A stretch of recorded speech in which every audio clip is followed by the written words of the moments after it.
Hi friends, welcome to my channel. ಎಲ್ಲರೂ ಹೇಗಿದ್ದೀರಾ? ಚೆನ್ನಾಗಿದ್ದೀರಾ ಅಂತ ಅಂದ್ಕೊಳ್ತೀನಿ.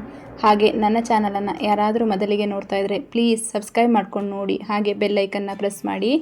ನಾನು ಹಾಕುವ ಎಲ್ಲ ವಿಡಿಯೋದ ನೋಟಿಫಿಕೇಷನ್ ನಿಮಗೆ ಬರುತ್ತೆ.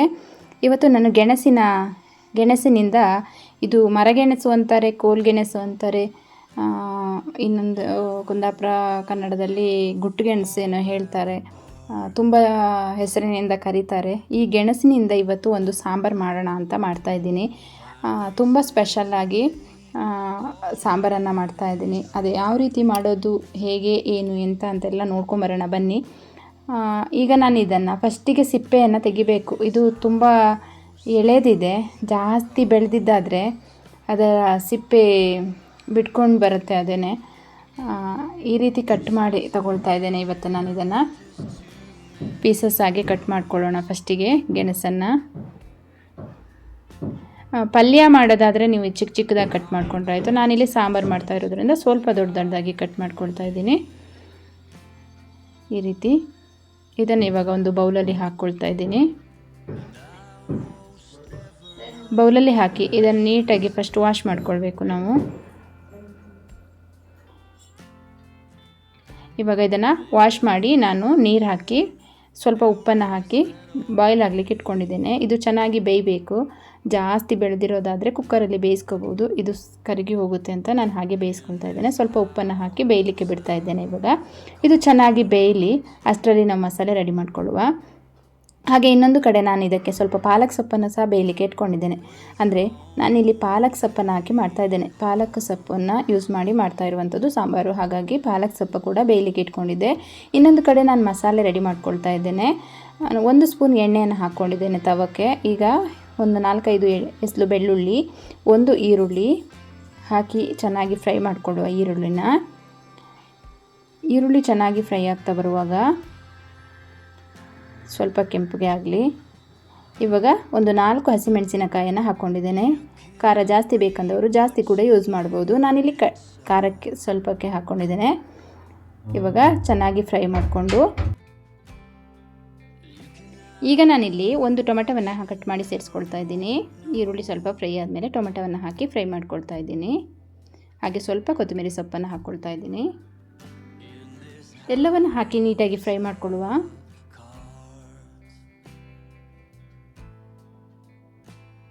ಇವಾಗ ಫ್ರೈ ಆಗಿದೆ ಅಲ್ವಾ, ನಾನಿಲ್ಲಿ ಸ್ವಲ್ಪ ಗೋಡಂಬಿಯನ್ನು ಸೇರಿಸ್ತಾ ಇದ್ದೇನೆ. ಗೋಡಂಬಿ ಹಾಕೋದ್ರಿಂದ ನಮ್ಮ ಗ್ರೇವಿ ಥಿಕ್ನೆಸ್ ತುಂಬ ಚೆನ್ನಾಗಿ ಬರುತ್ತೆ, ಹಾಗಾಗಿ ಗೋಡಂಬಿಯನ್ನು ಹಾಕ್ತಾ ಇದ್ದೇನೆ. ಎಲ್ಲವನ್ನು ಹಾಕಿ ಫ್ರೈ ಮಾಡ್ಕೊಳ್ತಾ ಇದ್ದೇನೆ. ಇದೊಂಥರ ಡಿಫ್ರೆಂಟ್ ಆಗಿರುತ್ತೆ ಸಾಂಬಾರು, ತುಂಬ ಟೇಸ್ಟಿಯಾಗಿರುತ್ತೆ, ಚೆನ್ನಾಗಿರುತ್ತೆ ತಿನ್ನಲಿಕ್ಕೆ ಕೂಡ. ಇವಾಗ ಇದು ತಣ್ಣಗಾಗಲಿ, ಅಷ್ಟರಲ್ಲಿ ನಾನಿಲ್ಲಿ ಒಲೆ ಮೇಲಿಟ್ಟಿರೋದು ಕೂಡ ಬೆಂದ್ಕೊಂಡಿದೆ. ನೋಡಿ, ಚೆನ್ನಾಗಿ ಬೆಂದಿದೆ ಇದು ಕೂಡ ಗೆಣಸು. ಇದನ್ನು ಇವಾಗ ನಾನು ನೀರನ್ನು ಶೋಧಿಸಿ ಇಟ್ಕೋಬೇಕು. ಹಾಗೆ ಒಂದು ಮಿಕ್ಸಿ ಜಾರನ್ನು ತೊಗೊಂಡಿದ್ದೇನೆ. ನಾವು ಹುರಿದಿಟ್ಕೊಂಡಿರೋಂಥ ಮಸಾಲೆಯನ್ನು ಹಾಕಿ ರುಬ್ಕೊಂಡು ಬರೋಣ. ಮಸಾಲೆ ಇವಾಗ ನಾವು ಗ್ರೈಂಡ್ ಮಾಡ್ಕೊಂಡು ಬರೋಣ. ಹಾಗೆ ಪಾಲಕ್ ಸೊಪ್ಪು ಬೇಯಿಸ್ಕೊಂಡು ಇಟ್ಕೊಂಡಿದ್ನಲ್ಲ, ಅದನ್ನು ಒಂದು ನೀರಲ್ಲಿ ಹಾಕಿಟ್ಕೊಂಡಿದ್ದೇನೆ. ಯಾಕಂದರೆ ಕಲರ್ ಬದಲಾಗಲ್ಲ ಪಾಲಕ್ ಸೊಪ್ಪಿದು, ಹಾಗಾಗಿ ನಾನು ಇದನ್ನು ನೀರಲ್ಲಿ ಹಾಕಿಟ್ಕೊಂಡಿದ್ದೇನೆ. ಬೇಯಿಸಿರೋ ನೀರಿಂದ ಎತ್ತಿ ತಣ್ಣೀರಲ್ಲಿ ಹಾಕಿಟ್ಕೊಂಡಿದ್ದೇನೆ.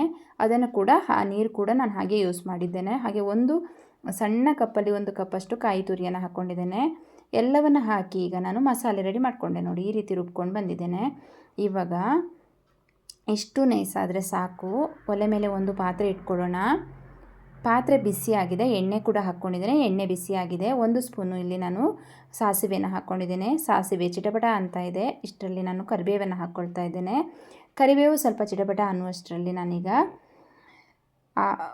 ಬೇಯಿಸಿಟ್ಕೊಂಡಿದ್ದೀನಲ್ವ ಗೆಣಸು, ಅದನ್ನು ನಾನಿಲ್ಲಿ ನೀರನ್ನು ಶೋಧಿಸಿ ತಗೊಂಡಿದ್ದೇನೆ. ಹಾಗೆ ಒಂದು ಚಿಟಿಕೆ ಹಿಂಗೆ ಹಾಕ್ಕೊಂಡಿದ್ದೇನೆ. 1 ಈರುಳ್ಳಿಯನ್ನು ಕಟ್ ಮಾಡಿ ಹಾಕ್ಕೊಂಡಿದ್ದೇನೆ. ಎಲ್ಲವನ್ನು ಕೂಡ ಫ್ರೈ ಮಾಡಿಕೊಳ್ಳುವ. ಇವಾಗ ನಾನು ತೆಗೆದಿಟ್ಕೊಂಡಿರುವಂಥ ಗೆಣಸನ್ನು ಹಾಕ್ಕೊಳ್ತಾ ಇದ್ದೇನೆ. ನೀರನ್ನು ಕಂಪ್ಲೀಟ್ ತೆಗೆದಿದ್ದೇನೆ ಅದರಲ್ಲಿರೋದು. ಇವಾಗ ಹಾಕಿ ಚೆನ್ನಾಗಿ ಫ್ರೈ ಮಾಡಿಕೊಳ್ಳುವ 1 ನಿಮಿಷ. ಇದು ಚೆನ್ನಾಗಿ ಫ್ರೈ ಆಗಿದೆ. ಈಗ ನಾನಿಲ್ಲಿ 1 ಸ್ಪೂನು ಧನಿಯಾ ಪೌಡರು ಹಾಗೆ ಒಂದು ಅರ್ಧ ಸ್ಪೂನು ಜೀರಿಗೆ ಪೌಡ್ರನ್ನು ಸೇರಿಸ್ತಾ ಇದ್ದೇನೆ ಇಲ್ಲಿ. ಹಾಗೆ 1 1/4 ಸ್ಪೂನಷ್ಟು ಟರ್ಮರಿಕನ್ನು ಹಾಕ್ಕೊಂಡಿದ್ದೇನೆ. ಎಲ್ಲವನ್ನು ಹಾಕಿ ನೀಟಾಗಿ ಮಿಕ್ಸ್ ಮಾಡಿಕೊಳ್ಳುವ ಒಮ್ಮೆ. ಎಣ್ಣೆಯಲ್ಲಿ ಸ್ವಲ್ಪ ಫ್ರೈ ಆಗಲಿ ಅದು ಮಸಾಲೆ. ಇವಾಗ ನಾವು ರುಬ್ಬಿಟ್ಕೊಂಡಿರುವಂಥ ಮಸಾಲೆಯನ್ನು ಸೇರಿಸುವ. ಮಿಕ್ಸಿ ಜಾರನ್ನು ತೊಳೆದು ಸ್ವಲ್ಪ ನೀರು ಕೂಡ ಹಾಕ್ಕೊಳ್ಬೋದು. ಇಲ್ಲಿ ಮಿಕ್ಸಿ ಜಾರನ್ನು ತೊಳೆದು ಸ್ವಲ್ಪ ನೀರನ್ನು ಹಾಕ್ಕೋತೇನೆ.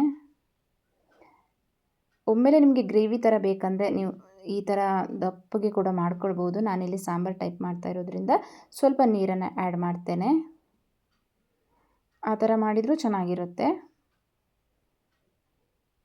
ಇವಾಗ ನಾನು ಸ್ವಲ್ಪ ನೀರನ್ನು ಆ್ಯಡ್ ಮಾಡಿದ್ದೇನೆ ಇಲ್ಲಿ.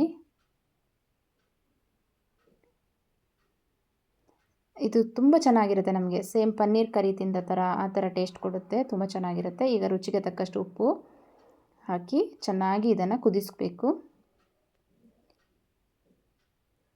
ಇವಾಗ ನೋಡಿ ಚೆನ್ನಾಗಿ ಕುದೀತಾ ಇದೆ. ಈ ಮೊಮೆಂಟಲ್ಲಿ ನಾನು ಇಲ್ಲೊಂದು ಅರ್ಧ ಹೋಳಷ್ಟು ಲಿಂಬೆಹಣ್ಣನ್ನು ಇಲ್ಲಿ ರಸವನ್ನು ಹಾಕ್ಕೊಳ್ತಾ ಇದ್ದೇನೆ. ಲಿಂಬೆಹಣ್ಣಿನ ರಸವನ್ನು ಹಾಕ್ಕೊಳ್ಳುವ. ಇವಾಗ ನಮ್ಮ ಏನಂತಾರೆ ಕೋಲು ಗೆಣಸಿನ ಮರಗೆಣಸಿನ ಸಾಂಬಾರು ಗ್ರೇವಿ ರೆಡಿಯಾಗಿದೆ. ತುಂಬ ಚೆನ್ನಾಗಿರುತ್ತೆ ಟೇಸ್ಟಿಯಾಗಿ. ಈ ವಿಡಿಯೋ ನಿಮಗೆ ಇಷ್ಟ ಆದರೆ ಲೈಕ್ ಮಾಡಿ, ಶೇರ್ ಮಾಡಿ, ಕಮೆಂಟ್ ಮಾಡಿ. Thank you. Bye bye.